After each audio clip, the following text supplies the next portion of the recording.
Vim comunicar hoje para vocês o fim de uma parte do Social Minds. A gente fez aí os nossos 10 primeiros episódios e, portanto, entendemos muita coisa sobre podcast nesse meio do caminho. Eu sei que, assim, tem muito ainda para aprender, para entender, mas já deu uma boa base pra gente, o que funciona, do que não funciona, os temas legais, os temas não legais. Eu não tenho nem palavras para agradecer a todos os convidados. Quero tê-los de novo aqui em breve, em um formatinho um pouco diferente que eu pretendo lançar no segundo semestre, mas por hora a gente vai passar para a nossa segunda temporada.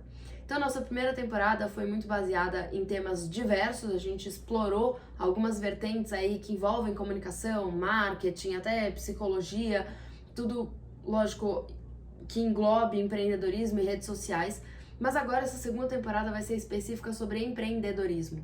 E para essa segunda temporada eu não vou ter convidados. Eu vou falar sobre empreendedorismo, sobre a minha experiência, sobre experiências que amigos e colegas compartilharam comigo e, claro, sobre coisas que eu li, ouvi, vi em toda a minha vida. Então, para começar esse primeiro episódio da nossa segunda temporada do Social Minds, eu tenho muito orgulho em dizer que a gente está no nosso 11º episódio desse podcast, que eu confesso que eu comecei com muitas inseguranças, muito medo. É muito difícil você se expor dessa forma e olhar para uma câmera e ter outra pessoa do seu lado. Enfim, a gente não tem edições, né, no nosso podcast, até por isso tô fazendo esse primeiro em vídeo aqui para vocês 100%, então tem como acompanhar o nosso vídeo em outras redes sociais, mas também o nosso áudio no Spotify, exclusivamente no áudio, mas para vocês entenderem que realmente não tem corte, a gente vai em uma só, isso é um desafio muito grande, né, o one take chama isso, é muito difícil, mas enfim. Então, para começar essa nossa segunda temporada sobre empreendedorismo, eu quero compartilhar com vocês o momento de empreender, como foi para mim, a minha experiência. Como que eu decidi sair do corporativo para empreender, quais foram os medos, os receios, o planejamento também, porque eu acho que tem muita gente que tem esse grande sonho, talvez porque acabe acreditando que seja um pouco mais romântico e glamouroso do que de fato é, mas eu sei que tem muita gente que tem esse sonho e tá pensando aí como que pode fazê-lo virar realidade ou até transformá-lo em um plano. Então eu acho que compartilhando um pouquinho da minha experiência, alguns questionamentos que meus pais fizeram muito pra mim, me ajudaram nessa jornada, eu posso ajudar vocês também. Então vamos lá. Para começar, vou contextualizar o momento que eu tava na minha carreira corporativa para essa segunda empreitada. Já compartilhei com vocês no 9º episódio da primeira temporada do Social Minds como que foi a minha primeira experiência como empreendedora, viu só? Trava tudo, mas como empreendedora. E aí agora eu vou compartilhar esse começo dessa segunda empreitada. Então eu tive experiência corporativa na Braskem como estagiária, fiquei quase 2 anos como estagiária, depois fui contratada como analista terceirizada por quase, acho que 8 ou 10 meses, alguma coisa assim, né? Me formei então como analista lá e trabalhei especificamente com marketing de relacionamento. De lá, um RH da Braskem foi pra Sky TV, não Sky Vodka, Sky TV Internet, e acabou me recrutando pra lá e casou super o tempo de término do meu contrato com a Braskem, com a minha ida pra Sky, enfim, e aí acabei indo pra Sky. Na Sky eu tive meu primeiro contato com marketing digital e esse contato com o digital me despertou uma paixão mesmo pelo mundo online que eu não tinha. Eu não era uma pessoa com facilidades de tecnologia, eu não era uma pessoa hiper conectada, não era. Então eu decidi estudar um pouco sobre isso, me inscrevi na primeira pós-graduação de marketing digital, também na SPM, eu sou super filha de SPM, e muito fã, inclusive, também da faculdade, mas essa pós especificamente eu não curti. Não achei que estava me agregando tão mais do que o próprio dia a dia na empresa já me agregava, então eu não terminei, mas me serviu para despertar muitos interesses. Então, trabalhando na Sky, eu fui entendendo que eu estava apaixonada pelo mundo do marketing digital, mas eu não estava apaixonada pela empresa e nem pelo corporativo mais. Eu estava sentindo falta de empreender, eu estava sentindo falta de, quem sabe, até intraempreender se fosse o caso, mas não era algo muito viável na companhia, naquele momento pelo menos. Então eu fui percebendo que talvez era o momento de me lançar um novo desafio ali. Fiquei 1 ano lá e perto de completar esse 1 ano, um amigo me chamou para empreender. Você já deve imaginar que não deu certo, porque cá estou eu, sem sócios, em um negócio completamente diferente do que foi a proposta dele na época, mas despertou em mim realmente essa vontade e até a coragem de migrar do corporativo para a empreitada de novo. Na época, a ideia dele era lançar uma marca de roupas esportivas muito diferente do que eu faço hoje, óbvio, e não tinha também, num cenário pré-pandêmico, não eram tantas as marcas de roupas esportivas com algumas inspirações que a gente tinha estrangeiras. Hoje já é muito mais comum, hoje a concorrência tá bizarra, mas a gente tinha uma predominância gigantesca da track and field nesse estilo que ele buscava lá atrás. Hoje já mudou muito esse cenário, mas enfim. Não deu certo por N motivos, não chegou nem a dar errado especificamente, porque a gente não chegou a fazer a empresa e tal, ficou muito no campo das ideias, mas a gente chegou a programar as nossas demissões, o que a gente vai fazer, pra onde a gente vai e tal. Então isso me deu uma coragem gigantesca, porque eu já estava planejada a sair. Para o que quer que fosse, eu já iria sair, eu ia sair do corporativo e eu ia empreender. Então, o que esse momento me ensinou e o que eu questionei, como que eu consegui me organizar e tal, como que meus pais também me ajudaram a pensar nesse risco. Eu acho que isso é uma dúvida muito grande de quem tem vontade de empreender. O que eu devo me perguntar? E eu acho que o financeiro é o que mais pega, né, pra todo mundo, assim. Então, antes de qualquer coisa, o que meu pai me falou muito na época era quanto tempo eu podia sustentar a vida que eu estava tendo e o que eu estava bancando com o que eu recebia sem receber. Porque é basicamente esse o risco da empreitada, né? Você pode não receber por muito tempo e pior do que isso, você pode não ter que pôr. Provavelmente você vai ter que pôr. Então, antes de planejar até o investimento, quanto de dinheiro você vai se desprender para o negócio virar, é quanto você pode não receber para se sustentar. Por quanto tempo isso vai aguentar. Eu tinha o privilégio de estar morando com os meus pais, eu era mais nova também, e então não tinha, graças a Deus, contas fixas ali para pagar, mas eu tinha as minhas continhas, né, que na época eram importantes. Então, por quanto tempo o que eu já tinha guardado aguentava, ou do que eu teria que abrir mão, ok? Por quanto tempo eu estou disposta a abrir mão disso? Então, esse planejamento financeiro é essencial para você poder empreender.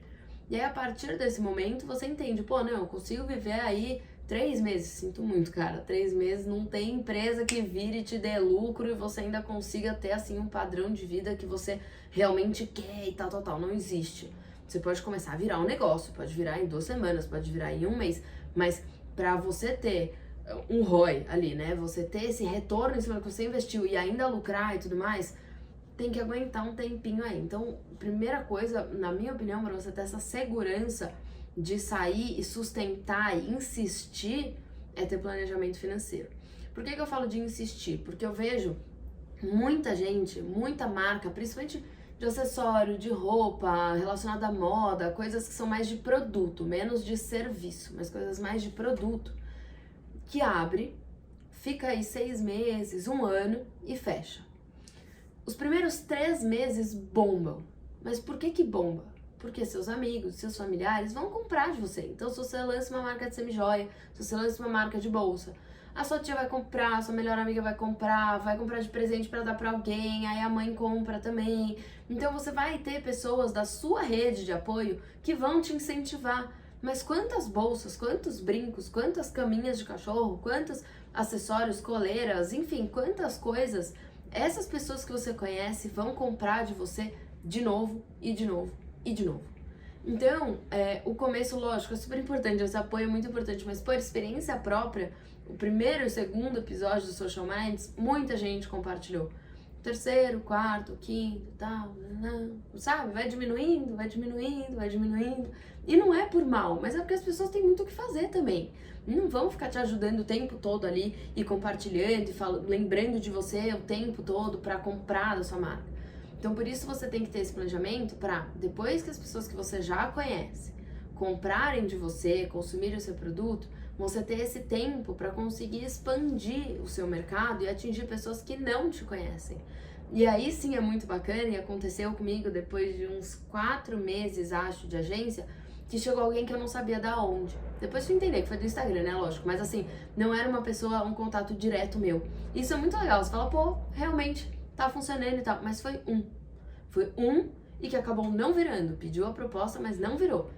Mas isso é para você entender a dificuldade que é expandir de fato o seu mercado, sair dessa zona de conforto e de contatinho tão próximo que você tem para um consumidor potencial que vai olhar e vai achar interessante seu produto, seu serviço e possivelmente te contratar. Então, acho que esse momento de sair da segurança, que também não é tão segura assim, porque a gente vê cortes gigantescos o tempo todo, então o corporativo também é uma ilusão de segurança, mas enfim, tem uma certa segurança até por questão de CLT e tal. Então, como é que é essa migração? Para mim, o primeiro passo é realmente o planejamento financeiro e essa pergunta que você deve se fazer. Quanto tempo eu me sustento sem entrar nenhum centavo e ainda quanto que eu vou ter disponível para colocar?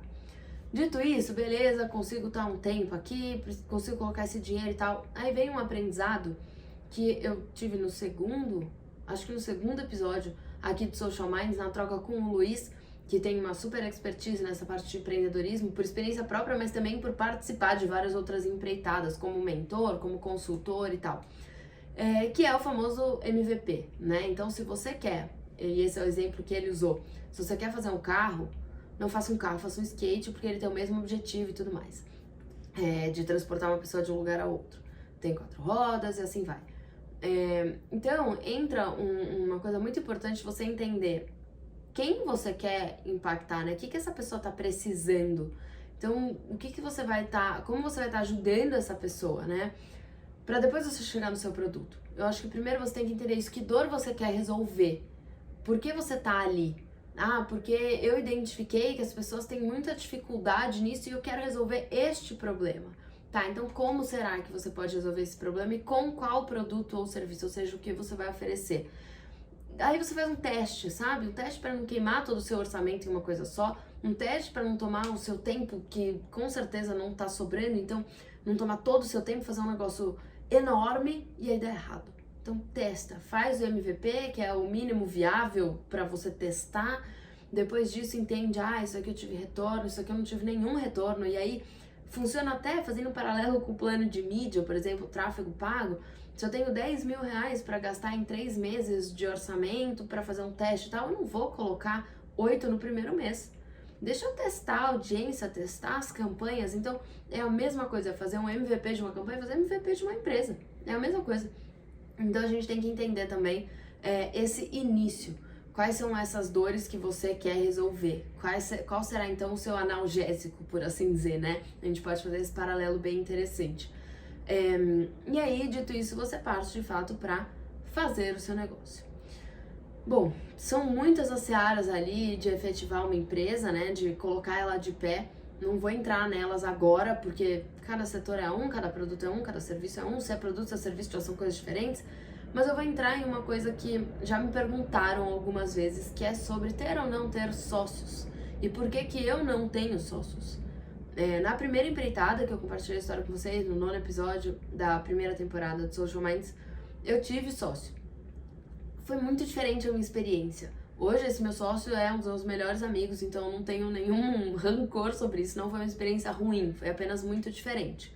Por quê? Quando começou a gente tinha 16 anos mais ou menos, nossos pais estavam muito envolvidos, então no fundo sócio e sócio mesmo não era uma relação tão de sociedade, porque não tinha esse pé de igualdade de que a gente tomava decisão, de que a gente dividia tarefas e tudo mais, os dois se posicionavam como empresa, porque a gente era muito novo, nossos pais estavam lá, enfim.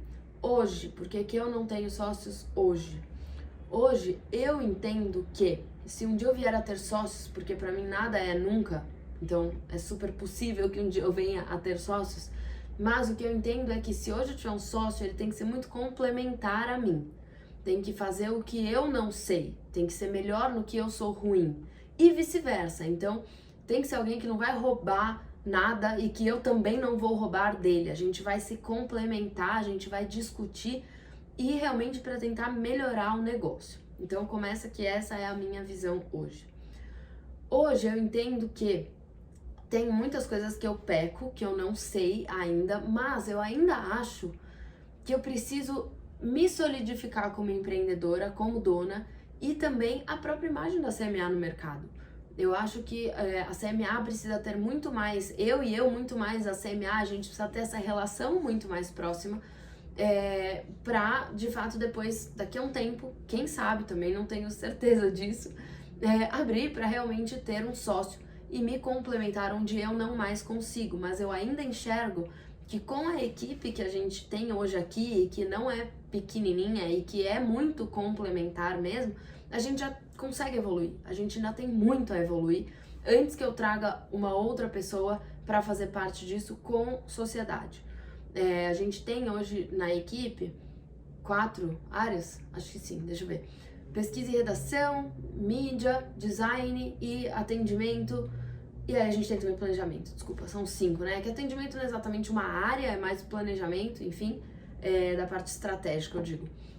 Então, a gente tem essas 4, 5 áreas com pessoas diferentes, né? Então, não é uma pessoa que faz tudo. Então, a gente tem equipe de design com 3 designers, equipe de pesquisa e redação, 2 pessoas, mídia, enfim. Então, a gente acaba tendo muito que evoluir entre nós. A gente tem muito que se complementar. São pessoas muito diversas. Por isso, hoje, eu ainda não vejo a necessidade de ter um sócio para a realidade da agência hoje, por quanto eu quero expandir também. Sinto que eu tenho muito a aprender. Mas eu acho que ter sócio é muito importante. Tem muitas coisas que eu sinto que eu terei dificuldade no futuro e até para conciliar com a minha vida pessoal. Então, abrindo um lado mais pessoal, eu tenho uma super vontade de constituir minha família. É um sonho gigantesco meu desde que eu me conheço por gente. Então, eu quero ter a minha família e eu não quero ter filhos distantes de mim e tal. Em nenhum momento é abrir mão da minha família nem da minha empreitada, nenhum dos dois. Mas eu realmente acredito que para conciliar, você precisa ter um apoio mais próximo do que de uma equipe. Precisa ter, de fato, uma sociedade. Pode ser que eu chegue lá na frente e fale, nossa, não, nem precisa, consigo lidar com tudo isso, mas eu hoje, com o meu olhar de hoje, acredito que no futuro seja muito bem-vindo eu ter uma pessoa para me complementar e pra gente trocar mais ideia em um outro momento de vida, também por conta dessas questões pessoais que a pessoa também terá. Então, acho que a gente vai conseguir unir esses interesses em comum até para conseguir manter a qualidade da entrega e a inovação e tudo mais. Então, hoje eu não tenho sócios, mas eu acho que pode ser muito bem-vindo no futuro. Já conversei com bastante gente que tem sócios às vezes menores, né, que são minoritários ali, mas que tem essa vontade de dono, de fazer o negócio virar, e é muito difícil alguém que fale, putz, eu já tive e hoje eu não quero mais. Eu já vi o movimento contrário, eu não tive por muito tempo e hoje eu tenho e acho muito positivo. Por isso, essa é a minha visão em relação a ter ou não ter sócios. Eu lembro até que quando veio, essa foi uma pergunta que veio do Instagram, veio da Roberta, uma pessoa que eu conheço, sei lá, acho que deve fazer uns 8 anos, e conheci na Braskem, inclusive, e ela é empreendedora e sempre trabalhou com outros empreendedores também. E a pergunta dela foi, será que é aquela máxima, né, antes só do que mal acompanhado? Não tenho dúvida disso, não tenho dúvida. Por isso eu penso que o sócio tem que vir muito para somar. Eu acho que se é uma pessoa que tem muitas qualidades e muitos conhecimentos que você mesmo já tem, a facilidade de atrito é muito grande. Tem que ser uma pessoa muito diferente de você, na minha opinião. Eu posso estar completamente errada, mas na minha opinião é isso. Outra pergunta que eu acho que dá pra eu encaixar nesse mesmo momento de início, que também veio e portanto quero compartilhar nesse episódio aqui com vocês, é sobre a captação de clientes. Então, isso é uma coisa que eu acho que sócio também ajuda demais, principalmente, de novo, se vier com um background diferente, porque acaba trazendo, né, essas pessoas, esse networking que ele tem e você não. Nossa, eu usei muita palavra em inglês agora junto e normalmente eu não gosto disso, então peço desculpas pra quem estiver ouvindo e talvez até tenha ficado com um pouquinho de bode desse background de networking, mas enfim, a pessoa vem com uma bagagem diferente da sua e pessoas diferentes que ela acaba conhecendo também. Então acho que essa captação de clientes pode ser muito benéfica e pode usufruir muito quando se há um sócio ali envolvido. Mas como eu não tive e eu não tenho, vou contar como é que foi a minha captação de clientes desde o início e como ela é hoje em dia. Eu fiz muito pouca busca ativa por cliente nesses 4 anos e meio de CMA, pra ser muito sincera. Graças a Deus, né? Mas eu fiz pouco. O começo foi muito por indicação, muito por indicação. Por isso, eu carrego muito pra mim que todo lugar é uma oportunidade. É uma oportunidade de conhecer pessoas, é uma oportunidade de se apresentar, é uma oportunidade de se posicionar. Tem que tomar muito cuidado para não ficar um negócio pedante, uma coisa ali forçada, mas sempre é uma oportunidade. Eu enxergo como realmente momentos que você pode usufruir da troca, da conexão com outras pessoas e negócios. Então, graças a Deus, eu sempre fiz isso quase que naturalmente na minha vida, assim, de conversar muito com as pessoas, conversar mesmo criança, adolescente, conversava com adultos e tudo. Então, hoje eu tenho amigos dos meus pais que já me procuraram para prestar serviço. É aquilo que eu comentei, você tem que tomar cuidado também para não ficar só entre amigos e familiares, porque uma hora acaba, mas para um começo isso é super importante. Então, um começo, a CMA nasceu, na verdade, no casamento da minha tia. Muito maluco isso. Mas foi daí que veio a agência. Então, duas amigas dela me perguntaram o que eu estava fazendo. Eu estava fazendo freela de redação para blog, comentei. Então, elas falaram, poxa, e se você fizer um blog pra gente? A gente trabalha na área da saúde, a gente quer trazer estudos, temas interessantes para pacientes e para colegas da profissão. E foi aí que começou. Então, falar o que você faz e explicar e se posicionar é extremamente importante para o empreendedor, não tenho dúvida alguma disso. E isso se estendeu muito em todos os anos da CMA e vem acontecendo até hoje. Claro que depois de um tempo passa a ter indicação, fica um pouco diferente, mas o segundo exemplo que eu vou dar para vocês desse contato próximo, dessa conexão, dessa troca que é necessária em todo momento, vem porque eu fiz hipismo por quase toda a minha vida, parei há um tempo, mas fiz por muitos anos, e um dia, numa confraternização da hípica, que eu sempre frequentei, o meu então professor de hipismo perguntou o que eu estava fazendo. E aí eu falei que estava começando a fazer gestão de redes sociais, porque essas duas profissionais da área da saúde acabaram migrando também para redes sociais, foi aí que eu comecei a fazer também. E aí ele falou, pô, faz pra hípica. E aí uma mãe de uma aluna da hípica, viu da hípica, perguntou quem estava fazendo e chegou até mim. Então, as coisas, e ela tinha outro negócio que precisava e que acabou virando nossa cliente por um tempão também. Aí também o meu chefe, um chefe que eu tive também em uma das minhas experiências profissionais corporativas, tinha um outro negócio e acabou sabendo pelo LinkedIn, então tá aí a importância das próprias redes sociais, do que eu tava fazendo e veio me procurar e pedir para fazer também. Então, as coisas aconteceram de forma muito natural no começo, mas agora a gente tá em um momento de se reinventar bastante aqui na CMA. A gente continua com o carro-chefe, a gente já sabe, já identificou muito bem o que paga a conta e o que gera lucro, e é muito importante a gente ter os dois, na minha visão, no tipo de serviço que eu presto. Então eu tenho um tipo de serviço que eu sei que vai me dar aquela segurança de pagar a conta todo mês, e eu tenho um tipo de serviço que é onde eu tenho uma margem de lucro muito grande, que é da onde vem de fato a lucratividade da CMA. Perfeito. Só que, e se isso daqui acabar virando quase que commodity? Como que eu vou fazer com a CMA? Ou um ou outro. Ou eu não lucro mais, ou nem pagar as contas eu pago. Então eu estou em um momento aqui de descoberta e de reinvenção da CMA, não porque um ou outro está acontecendo, graças a Deus não chegamos lá, mas porque eu acho que isso pode acontecer. Então a gente está num momento de estudar novas possibilidades e lançando novos serviços, novos produtos. Então agora março, abril de 2024, quem nos acompanha nas redes sociais vai ver algumas novidades por aí que a gente vai passar a oferecer. E isso tem a ver com essa busca ativa também. Eu tô encontrando certa dificuldade dessa busca ativa porque hoje a agência de marketing sofre ela tem uma concorrência muito grande que vai além das agências de marketing. Ela tá esbarrando nos freelas, né?